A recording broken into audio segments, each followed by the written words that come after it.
उत्तराखंड के सिलक्यारा में टनल से 41 मजदूरों को सकुशल निकाल लिया गया है। इसके लिए सरकार की तारीफ की जानी चाहिए। शासन ने देशी विशेषज्ञों से लेकर विदेशों तक से एक्सपर्ट को बुलाया। विज्ञान के साथ अध्यात्म पर भी भरोसा किया गया। स्थानीय देवता का अस्थायी मंदिर बनाकर पूजन अर्चना भी किया गया। पर इन सब की नौबत ही क्यों आई, ये सवाल तो उठेगा ही।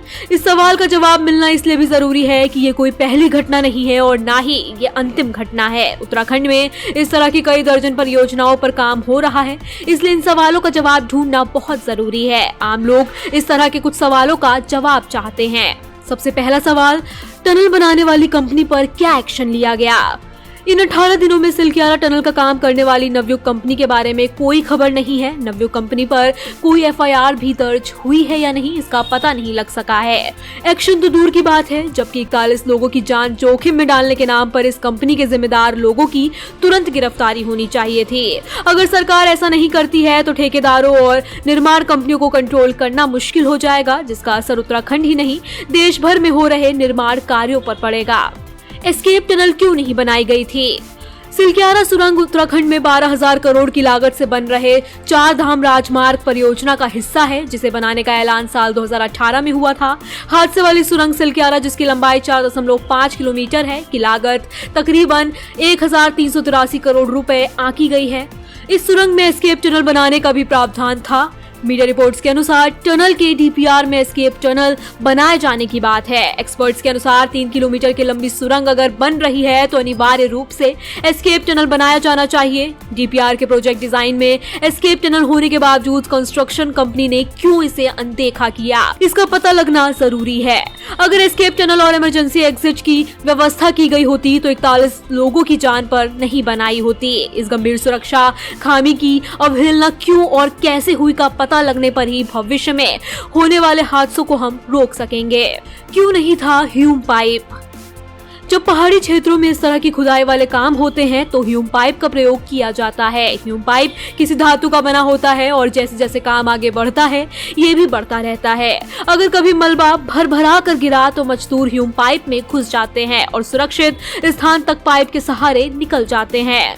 बताया जा रहा है कि यहाँ निर्माण स्थल पर ह्यूम पाइप तो था, पर उसे 1 महीने पहले ही हटा लिया गया था। दरअसल कॉन्ट्रैक्टर कई जगह काम करते हैं और सुरक्षा उपकरणों का इस्तेमाल केवल दिखावे के लिए करते हैं। हो सकता है कि किसी और जगह काम शुरू हो रहा हो और वहां ह्यूम पाइप का दिखावा जरूरी रहा हो, इसलिए यहां से उठाकर दूसरी जगह ह्यूम पाइप भेज दिया गया हो। अगर ह्यूम पाइप रहे होते तो भी 41 जिंदगियों की सांसें इतने दिनों तक नहीं अटकी रहती। क्या सिलक्यारा में भी ब्लास्ट एंड ड्रिलिंग मशीन का हो रहा है इस्तेमाल? पिछले साल जोशीमठ के मकानों में पड़ी दरारों के समय भी ये बात सामने आई थी कि कर्णप्रयाग रेलवे के कंस्ट्रक्शन में ठेकेदार पैसों की बचत के लिए टनल बोरिंग मशीन के बजाय ब्लास्ट एंड ड्रिलिंग मशीन का प्रयोग कर रहे हैं। जोशीमठ के घरों में दरारों का एक कारण इसे भी माना जा रहा था।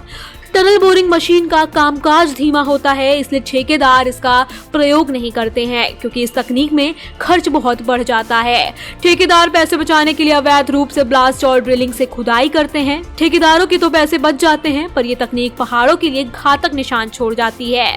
कहा जा रहा है कि सिलक्यारा सुरंग में ब्लास्ट यानी विस्फोट और ड्रिलिंग मशीन के जरिए काम किया जा रहा था। इस तरीके से काम करने पर विस्फोट करके चट्टान को तोड़ा जाता है।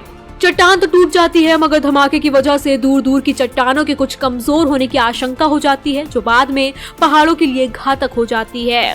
क्या जियोलॉजिकल सर्वे हुआ था? किसी भी तरह के निर्माण के लिए जो पहाड़ काटकर बनाई जानी हो उसके लिए जियोलॉजिकल सर्वे जरूरी होता है। इसमें भी उत्तराखंड के पहाड़ों को सुरंग आदि के लिए बहुत ही संवेदनशील माना गया है, इसलिए यहाँ पर और जरूरी है कि प्रॉपर ढंग से सर्वे हो। हर बार कोई हादसा होता है तो पहला प्रश्न यही उठता है कि क्या इस प्रोजेक्ट का सर्वे हुआ था या क्या वैज्ञानिकों ने इसे बनाने की इजाजत दी थी? अगर जियोलॉजिकल सर्वे हुआ था तो क्या निकल कर आया था? अगर भूवैज्ञानिकों ने यह बताया था कि यहाँ सुरंग बनाई जा सकती है तो उनसे पूछा जाना चाहिए ऐसा क्यों और कैसे हुआ। ये कैसे संभव हुआ कि सुरंग के मुहाने से केवल 210 मीटर के अंदर इतना ज्यादा मलबा गिरा कि करीब 60 मीटर एरिया मलबे से भर गया, वे भी ऐसा मलबा जिसे भेदना कई आधुनिक मशीनों के लिए भी मुश्किल हो गया। दरअसल सच्चाई ये है कि एनवायरमेंट रिपोर्ट हो या जियोलॉजिकल सर्वे, सरकार अपने हिसाब से सर्वे कराती है। द प्रिंट की एक रिपोर्ट के अनुसार एक्टिविस्ट इंद्रेश मैखुरी का कहना है कि अगर 100 किलोमीटर से ज्यादा लंबी रोड बनाई जा रही है तो उसके लिए पर्यावरण प्रभाव आकलन जरूरी होता है। चार धाम प्रोजेक्ट 889 किलोमीटर लंबी परियोजना है, मगर पर्यावरण प्रभाव आकलन से बचने के लिए 889 किलोमीटर लंबी परियोजना को 53 हिस्सों में बांट दिया। 53 हिस्सों में बंटने के चलते इसका पर्यावरण प्रभाव आकलन जरूरी नहीं रह गया।